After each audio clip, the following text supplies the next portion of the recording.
it's a psychological level. We really haven't crossed it. Well, we crossed it very briefly last Thursday.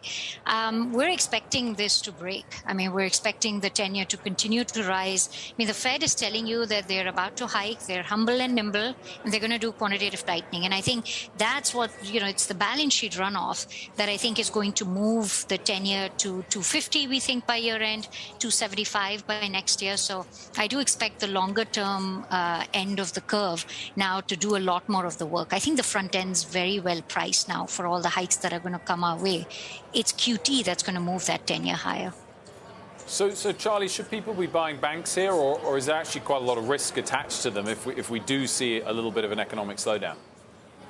I think you got to be selective in your buying of banks. That's one of the myths that's not true, that all banks do better in an interest rate environment, because there are some people whose funding costs go up faster. The savings and loan industry went bankrupt when we had rising rates. But there are lots of banks that will do better in a rising rate environment. The trust banks, Northern Trust, State Street, will do very well. And there are certain banks that have good exposure to rising rates, but you've got to be selective. Don't buy blanket all banks, because they do not all do well in a rising rate environment. Rising rates, Priya, and a little bit of a flattening of the yield curve. So what does that tell you about the bond market's expectations for where the Fed and the economy goes? Great question, because it's very odd. Before the first hike, the market is already pricing in rate cuts 2 years out.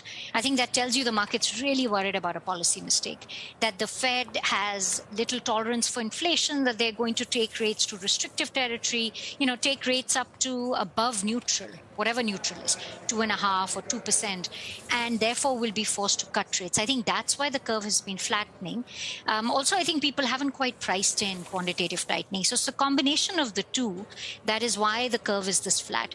I really think all eyes are on the Fed here. Do they have tolerance for, a high inflation number at year end, which will allow them to hike more gradually, to respond to if the economy starts to slow down? I mean, we have a lot of fiscal drag in the system as well.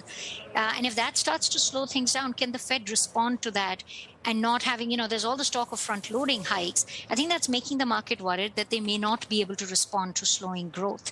That's why the yield curve has been flattening as much. So we're actually watching, I'm not sure the minutes, but if Fed speak talks about a measured, gradual pace of Fed hikes, of a gradual quantitative tightening, I think then the longer-dated rates can move. I think you get a more normal steepening of the yield curve, as opposed to right now where the market's worried about policy mistakes on both ends. So the Fed is too early, or they'll go too far, or that they're behind the curve, and because of that, they're going to hike so much that they're going to slow things down. I think that's what the market's saying. That's the tension behind, Fed policy shift and how the market thinks that the economy is going to respond to it.